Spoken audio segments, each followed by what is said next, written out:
according to an analysis given exclusively to CNN Money, Senator Sanders, in his all his different proposals, free college, Medicare for all, raising taxes on the rich, well, what kind of effect would that have?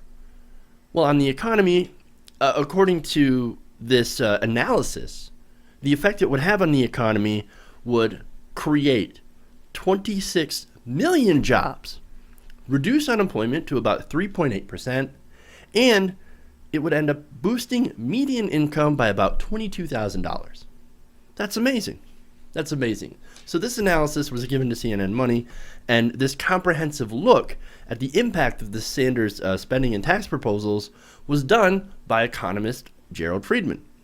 Now, Gerald Friedman is an economist from the University of Massachusetts Amherst.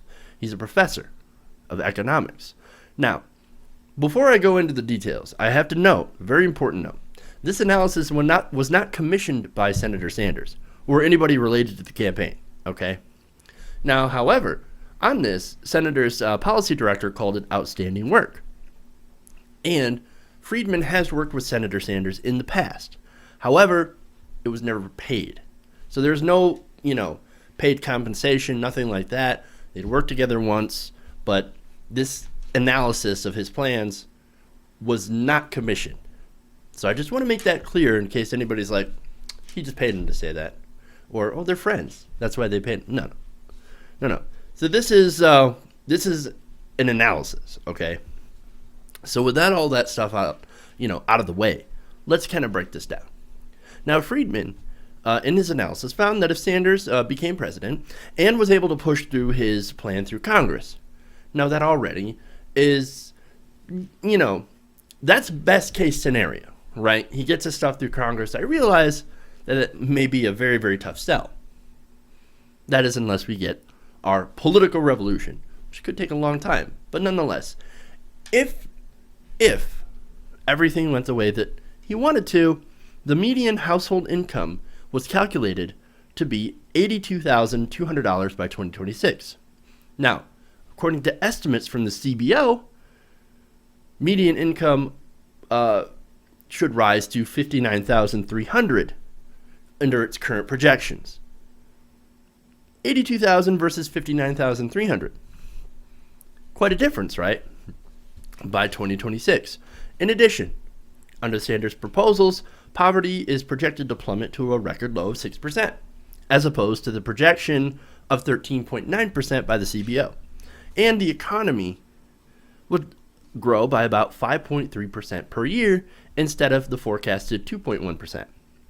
And of course, the deficit, the main argument against Sanders' plan is how are we going to pay for it? It's going to blow up the deficit. According to this analysis, the $1.3 trillion deficit would end up turning into a surplus by Sanders' second term. Interesting. And first interesting, and then you go to, holy shit, that's super ambitious. Now, other economists, of course, say that Friedman's analysis is pretty optimistic. Now, I'm sort of a cynical guy, right? So I look at that and I'm like, that looks awesome, might not happen. Okay, like this, once again, this is under the best case scenario, right? And it does seem a little optimistic. However, I kind of like being optimistic. And of course, there's this analysis relies on a lot of optimism. It relies on Senator Sanders getting that progressive popular revolution, right? Anyway, on that, right? So there are economists and people saying, you'll never get it. Why even try? You'll never get there. Well, to them, they sort of sound like, oh, liberal. You liberal pie-in-the-sky professors. You don't know how economics works, even though you're an economics professor. But what do you know? Well, a lot of those economists end up being the kind of guys that say that we need to keep cutting taxes for the rich. I mean, any day now, it's going to trickle down all over your head. So just stay the course and keep cutting my taxes. Don't listen to that liberal professor. What does he know? It's liberals. They don't know nothing about economics. Right. Anyway, on those people that are saying that, here's an example. See, last week, the Committee for a Responsible Federal Budget, which is a supposedly nonpartisan think tank, right, that goes in and scores budgets and different policies and how much they would impact the debt. I'll get into them a little bit later in specifics, but they said that Sanders' plans to pay for health care would fall short by about $3 trillion, right? Friedman, however, calculated that eliminating private insurance and tax breaks associated with it would actually save $6 trillion in over 10 years. Now, how do they do that? Well, Sanders says his proposal would eliminate all the money that the private insurance industry spends on marketing and managing its plans and generating profits. And then, by reducing the money doctors and hospitals must spend on billing, and he would also negotiate for better drug prices. Now, there are countries out there, we're next to one, that negotiates for drug prices, that drug prices are actually quite cheap. They use the power of the government and their leverage to, and even though they're American corporations, right? You go across the border into Canada, you can get the same drugs for cheaper.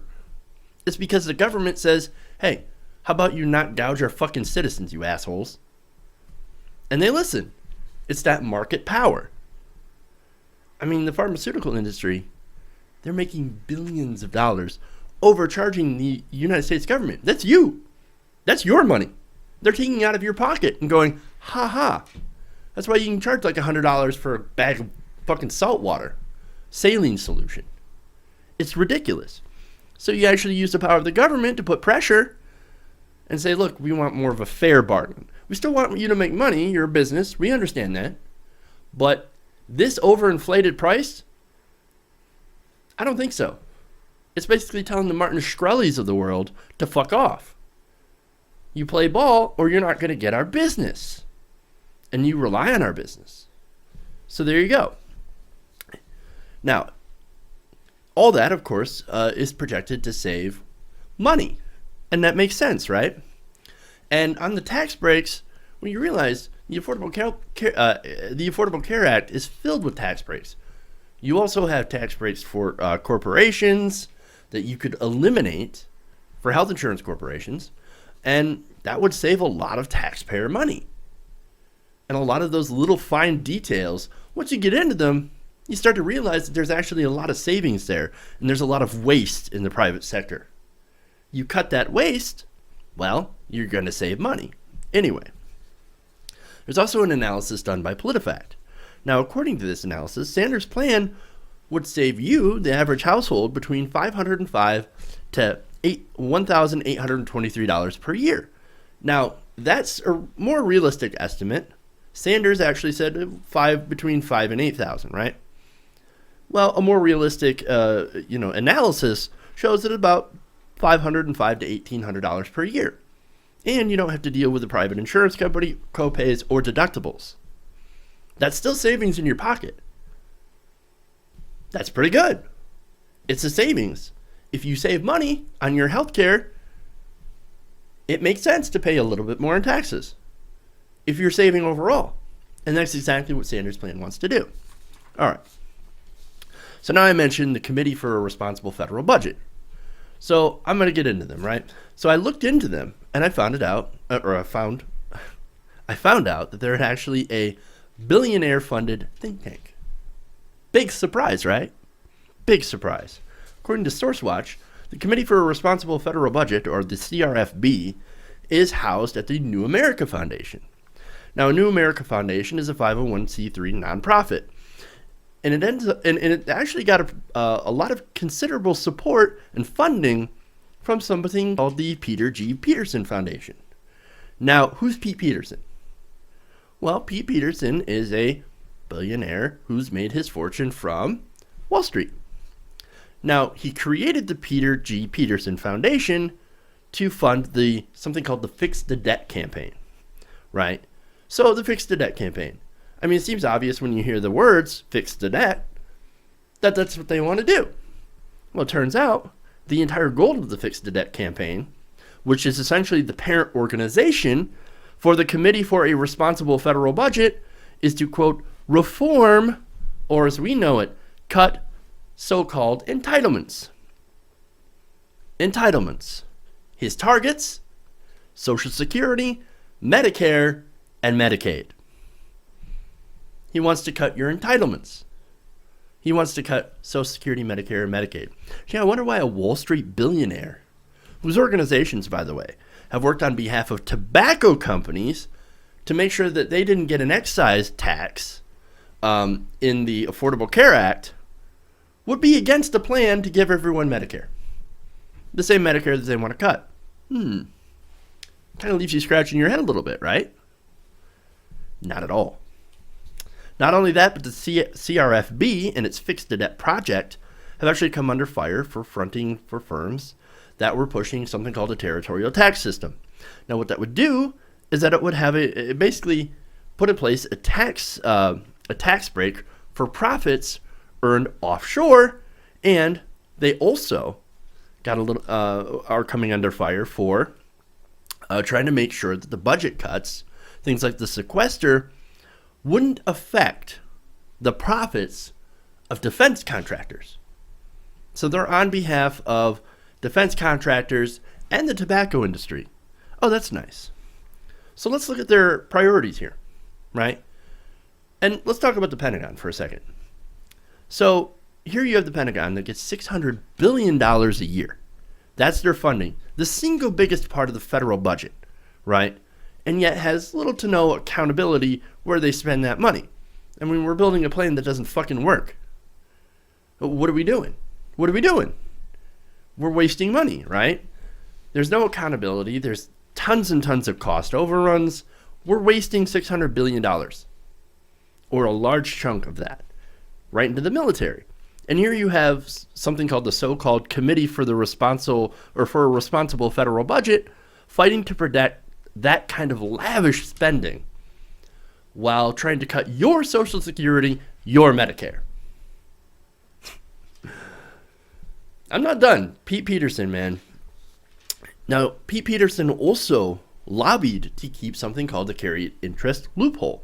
Now, what does that do? Well, that allows hedge funds and equity managers to pay a much lower rate than regular working people. That rate is 15%. He wants that. He lobbied for that. Why? Because it saves him money. But wait a minute, I thought he was for fixing the debt.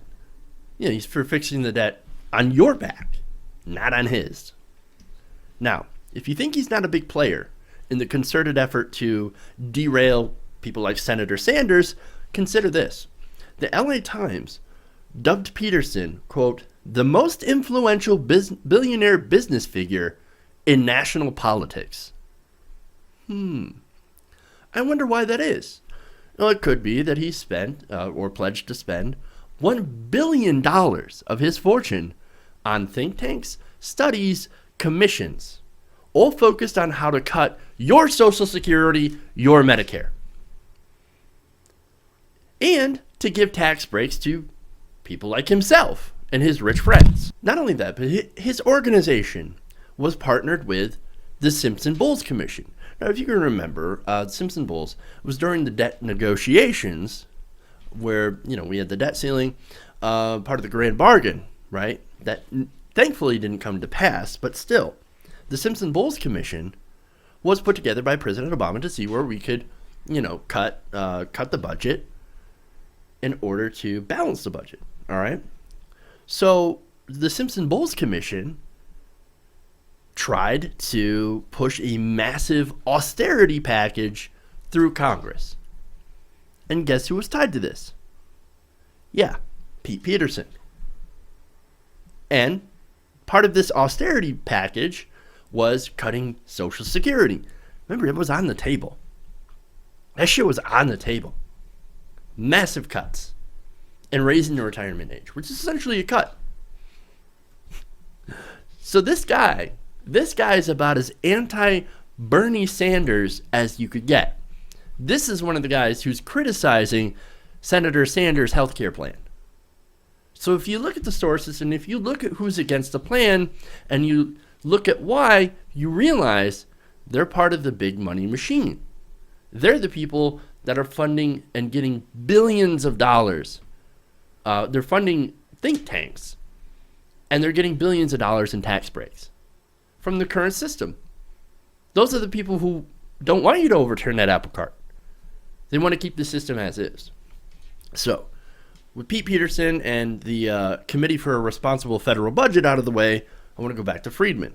Now, according to his study, Sanders planned to spend $14.5 trillion on infrastructure and fighting youth unemployment, increasing Social Security benefits, and making college debt-free, and of course expanding healthcare and family leave would actually increase GDP and productivity. Also, Sanders planned to raise the minimum wage as well as raise taxes on the rich, and corporations would actually go to help reducing that income gap. Now, Friedman writes, like the New Deal of the 1930s, Senator Sanders' program is designed to do more than merely increase economic activity. It will promote a more just prosperity, broadly based with a narrowing of income inequality. Well, it does that by putting more money back into the economy instead of letting it all go and collect up in the top, as opposed to what cutting taxes does, which is exactly the situation I just described, where it just goes to the top. If you're poor and you don't pay federal income tax, if you're one of the 47%, a tax cut really isn't going to help you. That's not going to increase your spending power in the economy. That's almost half of the population. Cutting taxes does nothing for them, but it's a boon for the rich. They collect all that money and they hoard it. And most likely they hoard it overseas where we can't tax it. We can't bring it back. That's the whole purpose of the Sanders campaign, is to take that money and to bring it back. Take some of that money from the top and bring it back into the economy. So it actually does some good. Also, if you're a middle class person, right, and your healthcare premiums get jacked up because insurance companies can essentially run over you and do whatever the fuck they want, how's a tax cut or whatever going to help, right? How's a tax cut really going to help you? I mean, if you get a tax cut of like $500, well, what's that going to do if you're paying $5,000 a year for health insurance? Tax cuts generally, and there's a point of where that gets diminishing returns, of course, right? And we're at that point of where you can't give any more tax cuts. Not to the middle class, maybe to the middle class, but certainly not to the poor. And where tax cuts at the top, they don't do anymore. They don't help spur investment. They're sitting on $2-3 trillion worth of cash. They're not doing anything with that. They're sitting on it. Why would they do anything with it? They don't have the demand. So, there you go, right? And also, you know, somebody who's got $100,000 in student loan debt is middle class. How's a tax cut going to help them? Not very much, right? Tax cuts do more to help rich people than they do for poor people. At least in our context, right? And it's because corporations are not going to hire if nobody has any money to buy their goods and services. But if you do tax the rich and you use it to help people be able to afford college, so they come out of college debt-free and use some of that money to rebuild their infrastructure, we're going to free up some of that money so that people can actually, instead of debt servicing, they go out and they start homes, or they start families, they buy homes, they buy cars, they buy things. We're a consumer economy. That's kind of how it works. People don't have money, they don't spend it. And debt servicing doesn't really do a whole lot to bring the money back into the economy and to create jobs. I mean, you could say it creates one of the biggest booming industries that we have now, the debt collection industry. But anyway, so in his analysis, Friedman finally writes, if there's more spending, people will have more to do. Well, there you go. So now I want to address real quick the criticism that it's too ambitious, right? So according to William Gale, stimulating demand can boost a weak economy during a recession, but it's harder to accept as a long-run growth strategy. And that's William Gale, former director of the Brookings Economic Studies program. Jim Kessler, senior vice president at Third Way, which is a centrist think tank, by the way, says the 5.3% number is a fantasy. Well, I have to say, even if we can't hit 5.3%, what would we lose? Or what would we gain? Well, Assuming everything goes as planned, we would gain healthcare for everyone, gain higher wages, a more educated workforce without crushing consumer debt, so they can, go up and start businesses and buy homes and stuff and hire people. I don't know. Those sound like some pretty good things, some pretty good gains. And it's better than what we're doing right now is continuing to push failed policies of austerity.